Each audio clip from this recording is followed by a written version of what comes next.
Bismillahirrahmanirrahim. Dear students, welcome to the lecture number 16 of Control Systems. आज हम discuss करेंगे chapter number 7 study state error of book Norman S nice. आज के lecture के contents देख लेते हैं। सबसे पहले हम देखेंगे कि आपके पास स्टडी स्टेट एरर की डेफिनेशन क्या है और कौन कौन सी इनपुट हम लोग यूज़ करते हैं फॉर टेस्टिंग और analysis of steady state error. फिर हम देखते हैं कि स्टडी स्टेट एरर को एवेलुएट कैसे करेंगे। फिर आपके पास आ जाता है steady state error for unity feedback system. इसमें हम दो केसेस देखेंगे, एक देखेंगे in term of T of S और दूसरा हम देखेंगे in term of G of S. ये क्या है आगे हम लोग डिटेल में डिस्कस कर लेंगे। फिर आपके पास आता है स्टैटिक एरर, कॉन्स्टेंट्स कौन कौन से होते हैं और आखिर में हम देखेंगे आपके पास सिस्टम की टाइप्स कौन कौन सी होती हैं और आपके पास जो स्टडी स्टेट एरर है वो सिस्टम की टाइप्स के ऊपर कैसे डिपेंड करता है। अब हम देख लेते हैं स्टडी स्टेट एरर की डेफिनेशन क्या है। स्टडी स्टेट एरर क्या होता है? Steady state error is the difference between the input and the output for the prescribed test input as he approaches to infinity. हम लोगों ने, अगर आपको याद हो, टाइम रिस्पॉन्स एनालिसिस वाले लेक्चर में हमने देखा था कि अगर आपके पास एक सिस्टम है जिसकी इनपुट ये है या आप किसी कहते हैं रेफरेंस ये है, तो आपकी जो आउटपुट होती है वो आपके इस रेफरेंस को फॉलो करने की कोशिश कर रही होती है। तो इन दोनों के दरमियान ये जो डिफरेंस आपके पास आता है, जो आपकी रेफरेंस वैल्यू और आपके पास आउटपुट के दरमियान जो डिफरेंस है, ये बेसिकली आपके पास क्या होता है? स्टेडी स्टेट एरर होता है, जैसे जैसे टाइम आपका इन्फिनिटी को अप्रोच कर रहा होता है। तो ये आपके पास क्या आ जाते हैं? ये आपके पास आता है स्टेडी स्टेट एरर। अब मुख्तलिफ इनपुट्स हम लोग मुख्तलिफ यूजेस के लिए यूज़ करते हैं, तो उनको डिस्कस कर लेते हैं। सबसे पहले आपके पास आता है स्टेप इनपुट। ठीक है, आप लोगों ने अगर दूसरे चैप्टर में, पहले चैप्टर में देखा हो, तो जो हम लोगों ने टेबल डिस्कस किया था जिसमें हमने लिखा था कि कौन कौन सी इनपुट जो है वो किस किस एनालिसिस के लिए यूज़ होती है, जिसमें आपके पास ट्रांजिएंट एनालिसिस था, स्टेडी स्टेट एनालिसिस था, फिजिकल बॉडी को टेस्ट करने के लिए हम साइनोसाइडल वेव यूज़ करते थे। उनमें हमारे पास जो 3 इनपुट्स थी वो हम लोग स्टेडी स्टेट के लिए यूज़ कर सकते थे। एक आपके पास स्टेप थी, दूसरी आपके पास रैम थी और तीसरी आपके पास पैराबोलिक इनपुट थी। अब ये तीनों की तीनों इनपुट हम स्टडी स्टेट के लिए यूज़ कर सकते हैं, लेकिन अब इन तीनों इनपुट को आगे हम लोगों ने सब कैटेगराइज किया हुआ है। हम कहते हैं कि आपके पास जो पहली इनपुट है जिसे हम कहते हैं स्टेप इनपुट, स्टेप इनपुट के केस में हम लोग यूज़ करते हैं जहाँ भी आप कांस्टेंट पोजीशंस के साथ डील कर रहे हों, वहाँ हम लोग स्टेप इनपुट को यूज़ करते हैं। फॉर एग्जांपल, आप लोगों ने मशीन में देखा होगा कि आप लोग डीसी मोटर की पोजीशन कंट्रोल करते हो। इस किस्म की जहाँ भी कोई भी सिस्टम है जिसके साथ आप पोजीशन के साथ डील कर रहे होते हो, वहाँ हम लोग यूज़ करते हैं कौन सी इनपुट को? Step input. यहाँ अगर आप थोड़ा सा आप देखें तो आपके पास ये जो इनपुट है ये बेसिकली स्टेप के साथ डील कर रही है ना, आपके साथ टाइम के साथ इसकी पोजीशन वेरी हो रही है। तो थोड़ा सा आप इससे भी आप अपनी चीज़ को मेमोराइज कर सकते हैं कि जहाँ भी आप पोजीशन के साथ डील कर रहे हो वहाँ आप लोग स्टेप इनपुट को यूज़ करते हो। बाकी वही टाइम फंक्शन आपके पास क्या है? 1 है और लैप्लास ट्रांसफॉर्म का क्या है? 1/s है। फिर हमारे पास दूसरा पोर्शन आता है रैंप। दूसरी इनपुट आती है रैंप। ठीक है, अब रैंप इनपुट हम लोग कहाँ यूज़ करते हैं? जहाँ भी आप कांस्टेंट वेलोसिटी के साथ डील कर रहे हो, एक कांस्टेंट वेलोसिटी के साथ कोई चीज़ मूव कर रही है, तो उसकी टेस्टिंग के लिए या उसकी स्टडी स्टेट एरर की कैलकुलेशंस के लिए हम लोग क्या करते हैं? रैंप इनपुट को यूज़ करते हैं। टाइम फंक्शन टी है, आपके पास लैप्लास ट्रांसफॉर्म इसका 1/s² है। अगर हम इसके ग्राफ को देखें तो ये देखें, ये कांस्टेंट एक मूव कर रहा है। ठीक है, कांस्टेंट वैल्यूज़ के साथ ये चेंज कर रहा होता है रैंप इनपुट। इसलिए हम लोग इसे रिप्रेजेंट करते हैं कि आपके पास जहाँ भी कांस्टेंट वेलोसिटी के साथ कोई चीज़ डील कर रही है, तो हम उसमें इसकी टेस्टिंग के लिए क्या करते हैं? रैंप इनपुट को यूज़ करते हैं। जैसे कि आपके पास सैटेलाइट है, ठीक है, सैटेलाइट आपके पास कांस्टेंट वेलोसिटी के साथ मूव कर रही है, तो सैटेलाइट की टेस्टिंग के लिए या उसकी स्टडी स्टेट एरर के कैलकुलेशंस के लिए हम लोग क्या करते हैं? रैंप इनपुट को यूज़ करते हैं। सिमिलरली थर्ड आपके पास आता है पैराबोला। पैराबोला के अगर आप फिर देखें वेव फॉर्म, तो ये रैपिड चेंज आ रही होती है। तो हम कह सकते हैं जहाँ भी आपके पास कांस्टेंट एक्सेलरेशन, चीज़ एक्सेलरेट हो रही हो, तो वहाँ हम लोग क्या करते हैं? पैराबोलिक को यूज़ करते हैं। ठीक है, for example rocket testing. Rocket testing के लिए हम लोग अगर रॉकेट की स्टेडी स्टेट एरर कैलकुलेट करना चाहें तो उसके लिए हम लोग पैराबोलिक इनपुट को यूज़ करते हैं, क्योंकि वो भी कांस्टेंट एक्सेलरेशन के साथ मूव कर रहा होता है, रिस्पेक्ट टू टाइम वो एक्सेलरेट हो रहा होता है। टाइम फंक्शन t² है और 1/s³ को हम लैप्लास ट्रांसफॉर्म की फॉर्म में यूज़ करते हैं। अब अगर आपके पास कोई ऐसा सिस्टम आ जाए जिसमें आप लोग फॉर एग्जांपल पोजीशन के साथ डील कर रहे हैं, तो आप कहते हैं कि हम लोग स्टेप इनपुट को यूज़ करेंगे। अगर आपके पास कोई ऐसा सिस्टम है और उसका स्टेडी स्टेट एरर कैलकुलेट करना है लेकिन वो कांस्टेंट वेलोसिटी के साथ मूव कर रहा है, तो आप उसके लिए रैंप इनपुट को यूज़ करोगे। सिमिलरली अगर फॉर एग्जांपल मैं कहता हूँ कि मेरे पास एक ऐसा सिस्टम है जो एक्सेलरेट कर रहा है with respect to the time, तो आप कह सकते हैं कि उसका स्टेडी स्टेट एनालिसिस के लिए मैं पैराबोलिक इनपुट यूज़ करूँगा। अब ये तीनों इनपुट्स यूज़ कर सकते हैं हम स्टेडी स्टेट एरर कैलकुलेट करने के लिए, लेकिन अब इन तीनों को कैटेगराइज हमने किस में कर दिया, पोजीशन में, वेलोसिटी में और एक्सेलरेशन में। अब डिपेंड करता है कि आपका सिस्टम कौन सा है, उस सिस्टम के मुताबिक आप लोगों ने अपनी टेस्ट इनपुट को चूज करना है। नेक्स्ट पार्ट पे आते हैं, एवेल्युएटिंग स्टेडी स्टेट एरर। अब इसमें बेसिकली वही जो चीज़ हम लोगों ने स्टार्ट के लेक्चर्स में देखी थी, अगर आपके पास ये रेफरेंस इनपुट है तो इसके पास अगेंस्ट आपके पास दो आउटपुट्स आई हैं, ठीक है। एक आपके पास ये आउटपुट 1 है और दूसरी आपके पास ये है आउटपुट 2 है। अगर आप आउटपुट 1 को थोड़ा सा गौर से देखें तो आउटपुट 1 जो है वो बेसिकली आपके पास जो आपकी आउटपुट है, सॉरी जो आपकी रेफरेंस है, उसको फुली अचीव कर रही है, ठीक है। यहाँ अगर उसको फुल अचीव करें तो इसका मतलब क्या हुआ कि आपके पास आउटपुट 1 और इनपुट 1 के दरमियान जो स्टेडी स्टेट एरर है वो बेसिकली 0 है, ठीक है। सिमिलरली जो आपके पास आउटपुट 2 है इसके दरमियान में और आपके पास जो रेफरेंस है, बेसिकली ये आपके पास 1 रेफरेंस है ना, इसके दरमियान जो एरर आ रहा है वो EF2 आ रहा है। जो आपके पास रेफरेंस और आपके पास जो फाइनल आउटपुट के दरमियान डिफरेंस है वो बेसिकली आपके पास क्या है, स्टेडी स्टेट एरर है। सिमिलरली अगर आप इसके दूसरी इनपुट को देखें, रैंप इनपुट के केस में, ये आपके पास जो इनपुट है ये आपके पास क्या है, रेफरेंस है, ठीक है। इसमें अगर आप लोग गौर से देखें तो आपके पास जो आउटपुट 1 है बेसिकली ये आखिर में जाके इस रैंप को अचीव कर रही है, तो यहाँ इसका एरर क्या आएगा, 0 आएगा। सिमिलरली जो आउटपुट 2 है इसके और आपके पास जो रेफरेंस है इसके दरमियान जो एरर है वो E2 है। सिमिलरली ये आपके पास क्या है, आउटपुट 3 है और ये आपके पास क्या है, रेफरेंस है, तो इनके दरमियान जो एरर होगा वो बेसिकली आपके पास E3 होगा। इसकी कोई ना कोई वैल्यूज़ होंगी, वो हम लोग वैल्यूज़ कैलकुलेट करेंगे। इसके पास फिलहाल आप ये देखेंगे आप स्टेटिस्टिक एरर को एवेलुएट कैसे करेंगे, ठीक है। तो रेफरेंस के दरमियान में, रेफरेंस और आउटपुट के दरमियान में जो डिफरेंस आपके पास बेसिकली आएगा वो क्या होगा, स्टेडी स्टेट एरर होगा, ठीक होगा।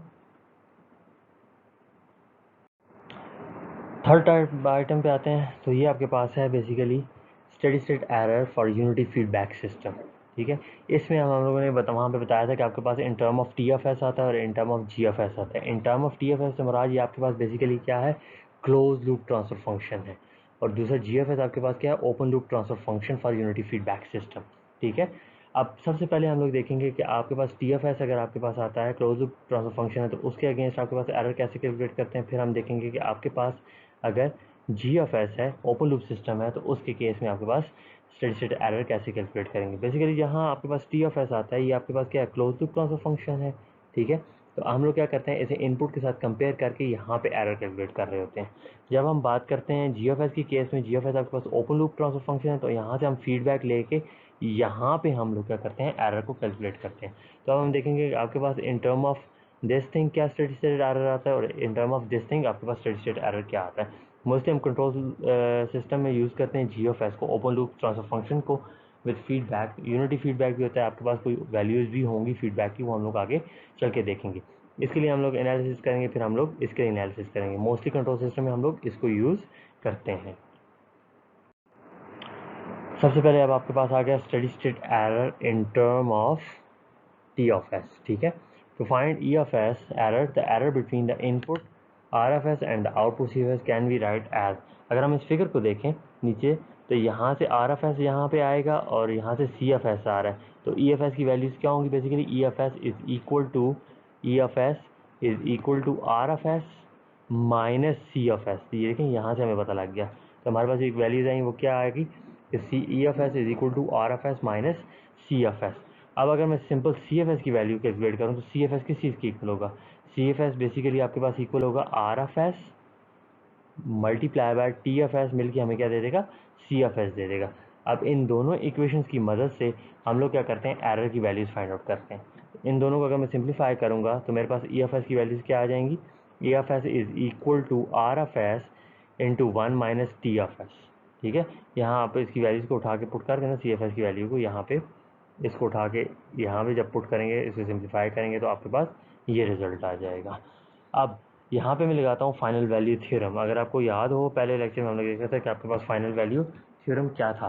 फाइनल वैल्यू थ्योरम कहता है कि आपके पास E ऑफ इन्फिनिटी जब भी आ जाए तो ये इक्वल होगा limit S approaches to zero. Sorry यहाँ पे बेसिकली वो जो टेबल था उसके अंदर जो फाइनल वैल्यू थ्योरम थी उसे हम FFS के साथ रिप्रेजेंट कर रहे थे ना, तो वो कहता था f of infinity is equal to limit s approaches to zero s into F of S. ये फाइनल वैल्यू थ्योरम था वहाँ पे, ठीक है। अब एफ ऑफ एस की जगह क्या है आपके पास फंक्शन एरर का फंक्शन है, तो error of infinity is equal to limit S approaches to zero S into E of S, क्योंकि अब जो आपके पास फंक्शन है वो बेसिकली क्या है, एरर फंक्शन है, क्योंकि हम लोग study state error find out कर रहे हैं।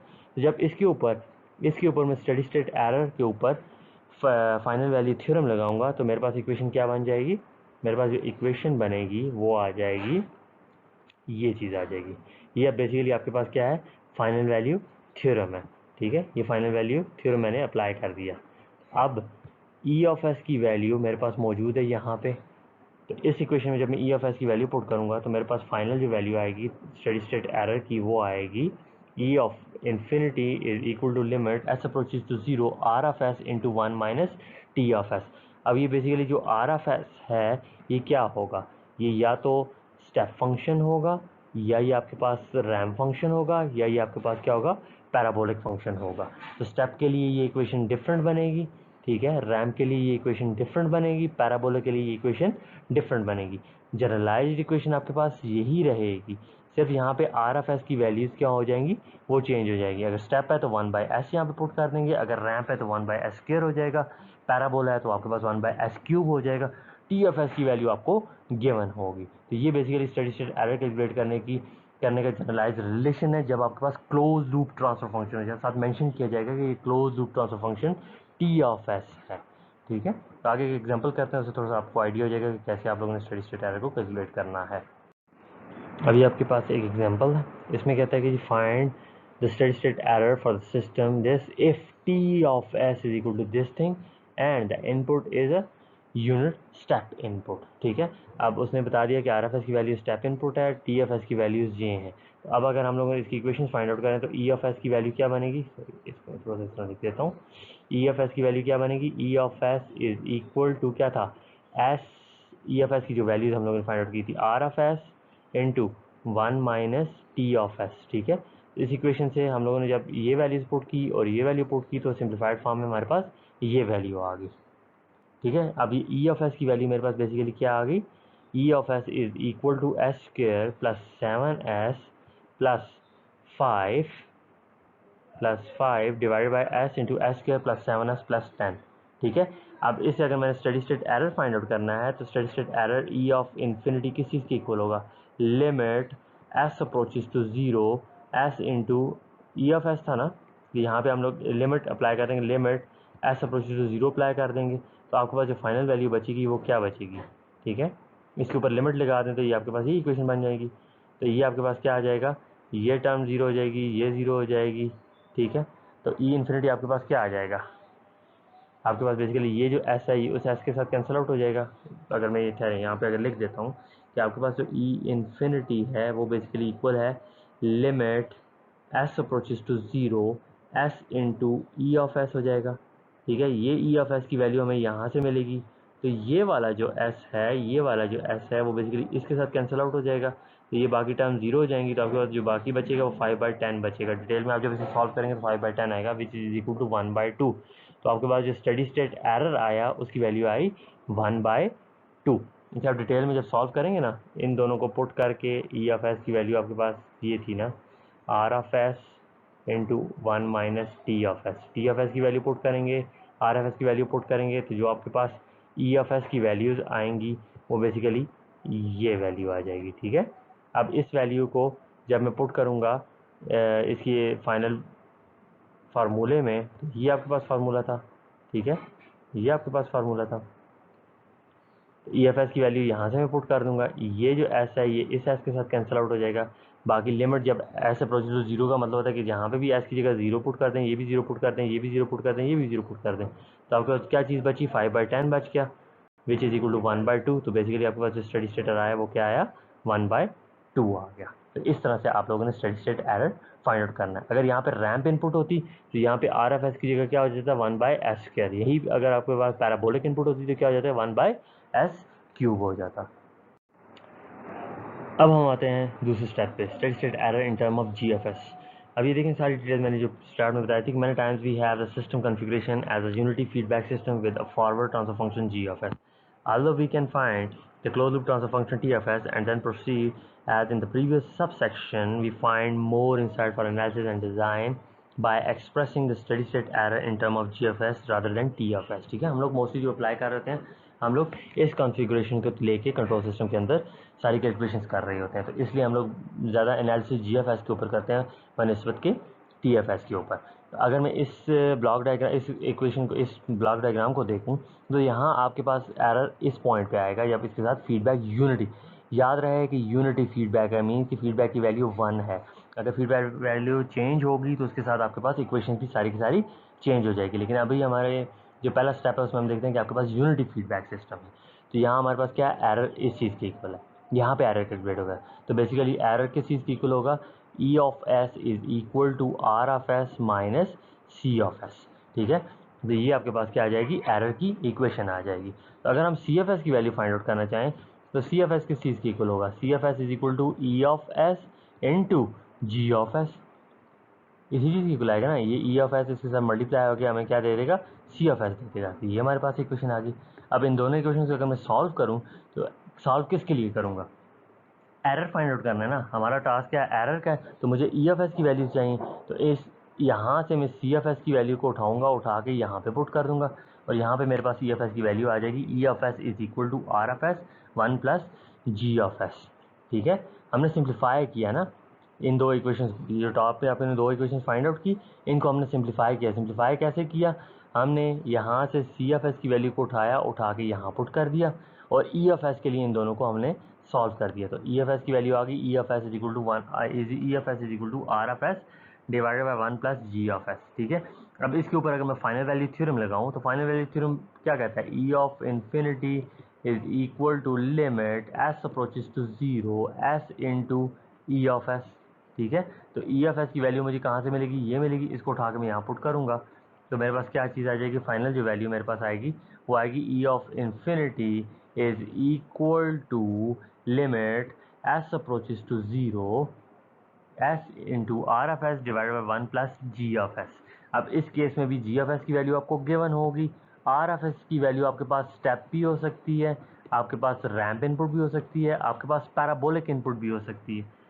तीनों इनपुट्स के अगेंस्ट आपके पास इक्वेशंस डिफरेंट बनेगी। अगली स्लाइड में हम लोग क्या करते हैं, हर एक इनपुट को, क्योंकि हम लोगों का ज़्यादा फोकस इसी टॉपिक पे था तो इसलिए हम लोग हर स्टेप के लिए, स्टेप इनपुट के लिए आपके पास स्टेडी स्टेट एरर की क्या इक्वेशन बनेगी, रैम के लिए क्या बनेगी, पैराबोला के लिए क्या बनेगी। ये बेसिकली जो आपके पास इक्वेशन आई है ये आपके पास जनरलाइज्ड इक्वेशन है। अगर आप स्टेप वाली इक्वेशन भूल जाते हैं, आप रैंप वाली इक्वेशन भूल जाते हैं, आप पैराबोलिक वाली इक्वेशन भूल जाते हैं, लेकिन आपको ये इक्वेशन अगर याद है तो इससे आप स्टेप रैंप पैराबोलिक इक्वेशंस को फाइंड आउट कर सकते हैं। कैसे फाइंड आउट कर सकते हैं, आपको चाहिए होगी सिंपल आर एफ एस की वैल्यूज।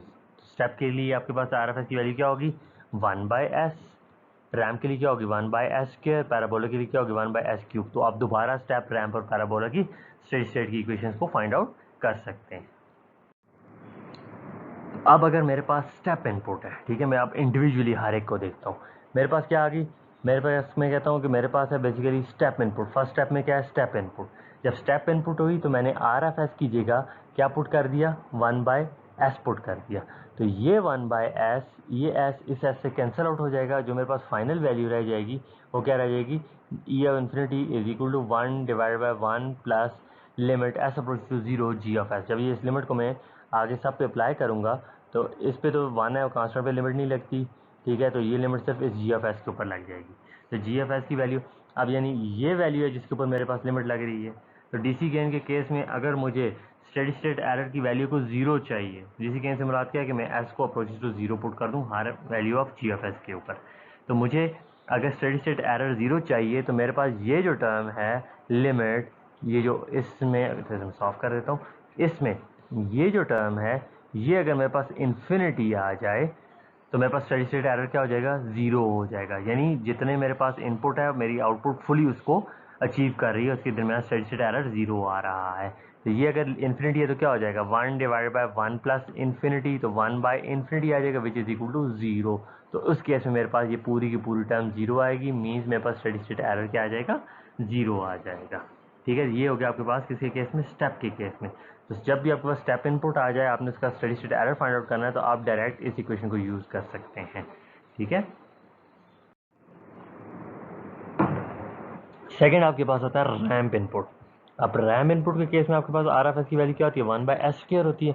तो मैंने यहाँ पे क्या पुट कर दिया, 1/s² पुट कर दिया। अब ये s इस एक s के साथ कैंसिल आउट हो जाएगा और ये जो एक s बच जाएगा ये नीचे यहाँ पे और इसके साथ आ जाएगा। ये देखें ये आ गया और इसके साथ ये आ गया। अब जब इसमें DC गेन अप्लाई करूँगा या लिमिट अप्लाई करूँगा तो क्या होगा, ये टर्म 0 हो जाएगी। ठीक है, यहाँ पे ये जो s है ये डिपेंड कर रहा है g(f)(s) के ऊपर, तो इसके ऊपर ये लिमिट लग जाएगी। अब मुझे अगर रैम के केस में स्टडी स्टेट एरर 0 चाहिए तो मेरे पास ये जो नीचे वाली टर्म है ये बेसिकली इक्वल टू इन्फिनिटी होनी चाहिए, ये वाली टर्म इक्वल टू इन्फिनिटी होनी चाहिए। जब इक्वल टू इन्फिनिटी होगी तो 1/∞ इज इक्वल टू 0 आ जाएगा। तो यहाँ मेरे पास रैम के केस में स्टडी स्टेट एरर क्या आ जाएगा, 0 आ जाएगा।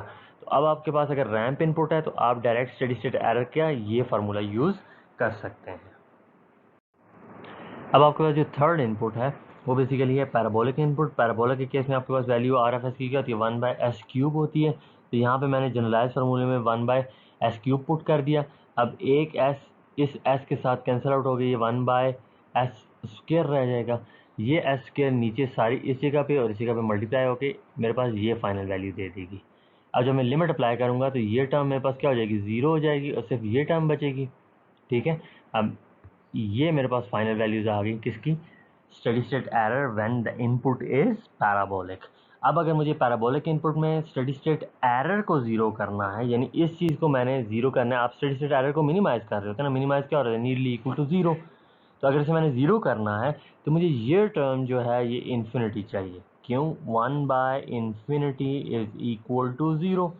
तब मेरे पास स्टडी स्टेट एरर 0 आएगा। तो अब आपके पास जब भी पैराबोलिक इनपुट आए तो आपने उसके स्टडी स्टेट एरर कैलकुलेट करना है तो आप डायरेक्ट इस रिलेशन को यूज़ कर सकते हैं। ठीक है, इसीलिए मैंने आपको कहा कि आप स्टेप पर पैराबोला और रैम के केस में अगर ये वाले रिलेशंस भूल जाते हैं तो आपको जो रिलेशन याद रखना है वो आपने ये जनरलाइज रिलेशन याद रखना है। ये बेसिकली यहाँ पे क्या है, RFS है। तो आप RFS की वैल्यूज़ को चेंज करते जाओगे तो ये फार्मूले आपके पास ऑटोमेटिकली आ जाएंगे। ठीक हो गया। अब हमारे पास जो चौथा कंटेंट था हमारा आज के टॉपिक का, आज के लेक्चर का, वो था स्टैटिक एरर कांस्टेंट। अब अगर मैं इस इक्वेशन को देखूं जो प्रीवियसली हम लोगों ने देखा था कि स्टेप इनपुट के केस में हमारे पास जो स्टडी स्टेट एरर की इक्वेशन आई वो ये आ गई। ठीक है, सिमिलरली रैम के केस में हमारे पास जो स्टडी स्टेट एरर की इक्वेशन आई वो ये आ गई। आपके पास क्या थी, E of step is equal to 1/1 plus limit s approaches to 0 into g(f)(s). Ramp के केस में आपके पास क्या है, E ramp of infinity is equal to 1 divided by limit s approaches to 0 s into g(f)(s) आ गई। Similarly for parabolic के case में आपके पास क्या होगा, E parabolic is equal to limit 1 divided by limit s approaches to 0 s² into g(f)(s). Basically ये तीनों की तीनों आपके पास क्या है, steady state error for ramp input, step input and parabolic input. The three terms in the denominator are taken to the limit determined by the steady state error. ठीक है, we call these limit as a static error. Basically आपके पास study state error जो है इसके ऊपर depend कर रहा है, इसके ऊपर डिपेंड कर रहा है और इसके ऊपर डिपेंड कर रहा है। इन तीनों को हम लोग कहते हैं, ये आपके पास बेसिकली क्या है, स्टैटिक एरर कांस्टेंट्स हैं। आगे डिटेल में इनको इंडिविजुअली चेक करते हैं। अभी अगर मैं इंडिविजुअली देखूं तो ये जो मैंने उठाई कहाँ से, स्टेप इनपुट के केस में जो लिमिट जहाँ पे अप्लाई कर रहे हैं इसे हम कहते हैं, ये आपके पास क्या है, पोजीशन एरर कांस्टेंट। ठीक है, स्टैटिक एरर कांस्टेंट बेसिकली इन तीनों को कहते हैं हम लोग। और इनको अगर इंडिविजुअली हम लोग देखें तो इनके नेम के हिसाब से अगर ये देखें, स्टेप था, स्टेप हमने कहा कि ये किसके साथ डील कर रहा है, पोजीशन के साथ डील कर रहा है। तो इसको हमने कह दिया ये आपके पास क्या है, पोजीशन कांस्टेंट है, पोजीशन एरर कांस्टेंट, और इसे हम रिप्रेजेंट करते हैं KP के साथ। ठीक है, ये आपके पास क्या है, वेलोसिटी एरर कांस्टेंट, इसे हम KV के साथ रिप्रेजेंट करते हैं। ये आपके पास क्या है, एक्सेलरेशन एरर कांस्टेंट, इसे हम KA के साथ रिप्रेजेंट करते हैं। ठीक है, ये वो लिमिट वाला पोर्शन है जो हम लोगों ने study state error for step input देखा था। ये आपके पास क्या है, steady state error for velocity constant, velocity जहाँ पे चेंज हो रही है कांस्टेंट वेलोसिटी के साथ, और ये कांस्टेंट एक्सेलरेशन के साथ। तो लिमिट्स वाली टर्म हमने वहाँ से उठा ली। तो जो लिमिट्स वाली टर्म्स हैं बेसिकली ये आपके पास क्या होते हैं, ये स्टैटिक एरर कोफिशिएंट्स होते हैं यार। ठीक है, स्टैटिक एरर कांस्टेंट्स इनको हम लोग कहते हैं। इन्हें मज़ीद हम लोगों ने इम्प्रूवमेंट के लिए क्या किया, इन्हें नाम दे दिया। इन्हें नाम क्या दिया, ये पोजीशन के साथ डील कर रहा है तो इसे हमने के पी के साथ रिप्रेजेंट कर दिया। ये के वी के साथ है, सॉरी वेलोसिटी के साथ है तो हमने के वी के साथ रिप्रेजेंट कर दिया। ये एक्सेलरेशन के साथ है तो हमने के ए के साथ रिप्रेजेंट कर दिया। अब अगर हम स्टेडी स्टेट एरर्स को इन टर्म ऑफ कोफिशिएंट्स रिप्रेजेंट करें तो मेरे पास जो स्टेप इनपुट है, स्टेप का जो आपके पास एरर बनेगा वो क्या बनेगा, E infinity is equal to 1 divide by 1 plus K P, और के पी की वैल्यू क्या है, ये लिखी हुई है। सिमिलरली ये आपके पास क्या बन जाएगा, 1 डिवाइड बाय के वी, ये आपके पास क्या बन जाएगा, E infinity is equal to 1 divide by K A. अब के ए क्या है, के ए की वैल्यू ये है, के वी क्या है, के वी की वैल्यू ये है, के पी क्या है, के पी की वैल्यू ये है। अब अगर आपसे कहा जाए फाइंड स्टैटिक एरर कोफिशिएंट्स, ठीक है, जब सिर्फ कोफिशिएंट्स की बात हो तो उस केस में आपने सिर्फ इन रिलेशंस को यूज़ करना है, आपने के पी, के वी और के ए फाइंड आउट करना है, ठीक है, इस बात पे गौर करना है। अगर आपसे कहा जाए फाइंड स्टैटिक एरर कोफिशिएंट्स तो आपने क्या चीज़ें फाइंड आउट करनी है, आपने सिंपल के पी, के वी, के ए फाइंड आउट करना है। अब अगर आपसे कहा जाए कि फाइंड स्टैटिक एरर, ठीक है, error find, sorry steady state, find steady state error, तो फिर आपने ये चीज़ें फाइंड आउट करनी है, ठीक है। अगर आपसे कहा जाए कि फाइंड स्टैटिक एरर कोफिशिएंट, आप ये भी फाइंड आउट करते हैं, क्वेश्चन गलत नहीं होगा आपका, लेकिन आपका टाइम वेस्ट होगा, इसका क्रेडिट आपको कोई नहीं मिलेगा, ठीक है। इसलिए आपने क्वेश्चन पे गौर करना है कि आपने static error coefficients find out करने हैं या steady state error find out करना है। जो चीज़ फाइंड आउट करनी है उस पर आपने फोकस करना है। अब हम आज के लेक्चर के लास्ट टॉपिक पे आते हैं कि सिस्टम की टाइप्स क्या होती हैं। बेसिकली सिस्टम की जो टाइप्स हैं वो 3 किस्म की हैं, ठीक है, जिन्हें हम कहते हैं टाइप 0, टाइप 1 और टाइप 2। कुछ बुक्स में आपके पास टाइप 3 भी होती है, लेकिन टाइप 3 और टाइप 2 तकरीबन सेम है, इसलिए हम लोग सिर्फ क्योंकि नॉर्मल को फॉलो कर रहे हैं तो नॉर्मल की बुक में सिर्फ टाइप 2 तक ही डिफाइन किया गया है, ठीक है। तो अब बेसिकली ये टाइप्स कैसे हम सिस्टम की डिफाइन करते हैं। आपके पास जो एस प्लेन होता है, इस पे अगर ये जो ज़ीरो पॉइंट है जिसे हम ओरिजिन कहते हैं, इस पे अगर कोई पोल मौजूद नहीं है, ठीक है, पोल मौजूद होने से मुराद क्या है कि उसके ओरिजिन के ऊपर कोई पोल नहीं पड़ा हुआ, ठीक है, कहीं इधर उधर पोल पड़े हुए हैं लेकिन ओरिजिन के ऊपर कोई पोल नहीं पड़ा हुआ, तो नहीं पड़ा हुआ है तो इसका मतलब है कि ये कहाँ, इस पे कितने पोल हैं, 0 पोल पड़े हुए हैं, कोई पोल यहाँ पे नहीं पड़ा हुआ, तो इसे हम कहते हैं ये आपके पास क्या है, टाइप 0 सिस्टम है। अब अगर मैं कहता हूँ कि मेरे पास एक टाइप 0 सिस्टम से मुराद क्या है, ये 1 डिवाइड बाई एस प्लस 2, तो इसका पोल कहाँ पे पड़ा हुआ है, -2 पे पड़ा हुआ है ना, ओरिजिन के ऊपर तो नहीं पड़ा हुआ, 0 पे तो नहीं पड़ा हुआ, तो इसका मतलब ये जो मेरे पास सिस्टम है ये बेसिकली टाइप 0 सिस्टम है, ठीक है।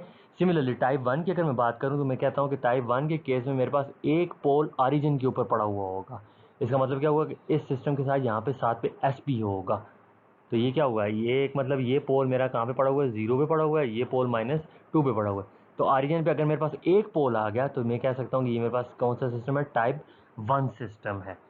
अब मैं कहता हूँ मेरे पास 2 या 2 से ज़्यादा पोल पड़े हुए हैं, 2 पोल या 3 पोल या 4 पोल ओरिजिन के ऊपर पड़े हुए हैं, 4 पोल ओरिजिन के ऊपर पड़े होने का मुराद क्या है कि आपके पास जो फंक्शन होगा वो बेसिकली इस किस्म का function 1 divided by S5 into S+2, तो इसका मतलब ये 5 पोल किधर पड़े हुए हैं, ओरिजिन के ऊपर पड़े हुए हैं। 2 या 2 से ज़्यादा पोल अगर आपके पास ओरिजिन में पड़े हुए हैं तो उस सिस्टम को हम कहते हैं ये आपके पास क्या है, टाइप 2 सिस्टम है।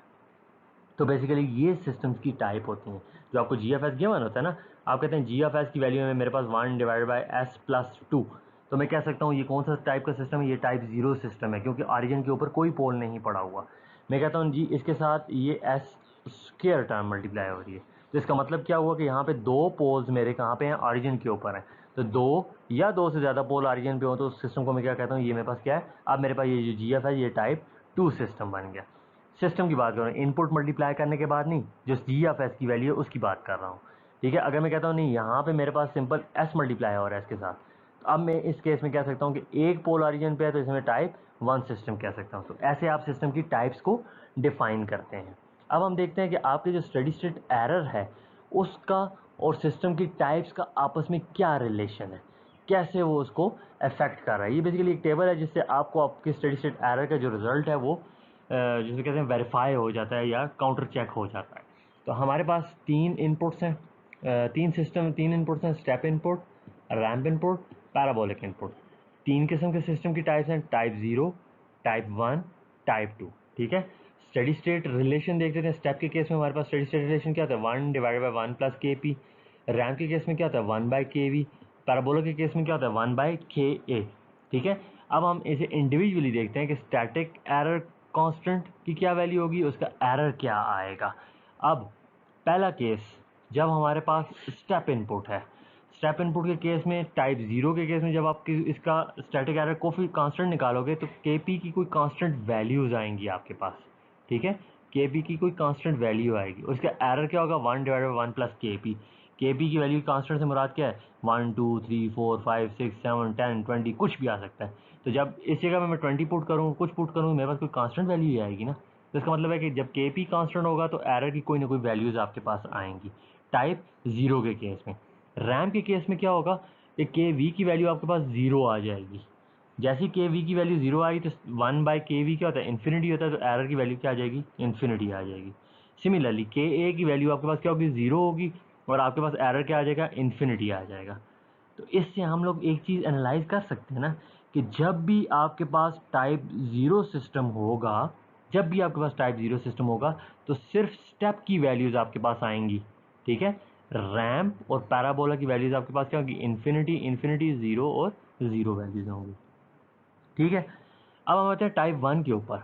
टाइप 1 के केस में क्या होगा, के पी की वैल्यू इन्फिनिटी आ जाएगी जिसकी वजह से उसका एरर 0 आ जाएगा, 1 by infinity is equal to 0। K we की कोई कांस्टेंट वैल्यूज आएंगी जिसकी वजह से आपके पास स्टेडी स्टेट एरर की भी कोई कांस्टेंट वैल्यू आएगी। सिमिलरली के ए के केस में आपका स्टैटिक एरर 0 आएगा और एरर आपके पास क्या आ जाएगा, इन्फिनिटी आ जाएगी। कांस्टेंट की वैल्यू 0 आएगी और क्योंकि 1 बाई 0 आपके पास क्या होता है, इन्फिनिटी होता है। तो इससे भी हम एक चीज़ एनालाइज कर सकते हैं कि यहाँ पे सिर्फ किसकी वैल्यूज़ मौजूद हैं, रैम की वैल्यूज़ मौजूद हैं, ठीक है। बाकी ये भी इन्फिनिटी 0 है और ये 0 इन्फिनिटी है। थर्ड केस आ जाता है। थर्ड केस आपके पास क्या, टाइप 2 या दो पोल या दो से ज़्यादा पोल वाले, मतलब क्या होगा, टाइप 2 सिस्टम्स। इस केस में आपके पास के पी की वैल्यू क्या है, इन्फिनिटी है, तो एरर ऑटोमेटिकली 0 हो जाएगा क्योंकि 1 by infinity is equal to 0। K we की वैल्यू क्या है, इन्फिनिटी है, तो 1 by infinity is equal to 0।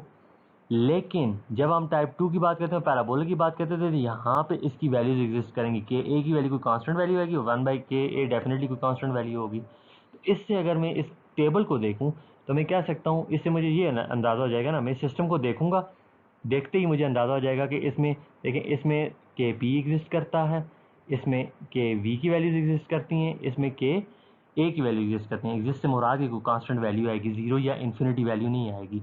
अब जनरलाइज में एक बात करता हूँ कि मेरे पास 1 डिवाइड बाई एस प्लस 2 है और मैं आपसे कहता हूँ कि इसका स्टेडी स्टेट एरर कैलकुलेट करें, स्टेप के केस में, रैम्प के केस में और पैराबोला के केस में, तीनों इनपुट्स के लिए इसका steady state error find out करें। तो आप देख के बता सकते हैं कि ये कौन सा सिस्टम है, ये टाइप 0 सिस्टम है, तो इसकी ये वैल्यूज़ तो कांस्टेंट आएंगी, बाकी सारी इन्फिनिटी और 0 होंगी, ठीक है। अगर ये मैं कहता हूँ इसके साथ एस मल्टीप्लाई हो रहा है तो आप कह सकते हैं कि जी इस केस में सिर्फ इसकी रैम की इनपुट के अगेंस्ट इसकी वैल्यूज आएंगी, स्टेप के अगेंस्ट भी 0 हो जाएंगी और पैराबोला के अगेंस्ट भी 0 हो जाएंगी। मैं कहता हूँ ये टाइप 2 सिस्टम है, तो आप कह सकते हैं ये भी 0 होगा, ये भी 0 होगा, लेकिन जब पैराबोला के इनपुट में इसमें डालूंगा तो उसकी कोई ना कोई वैल्यूज़ आएंगी।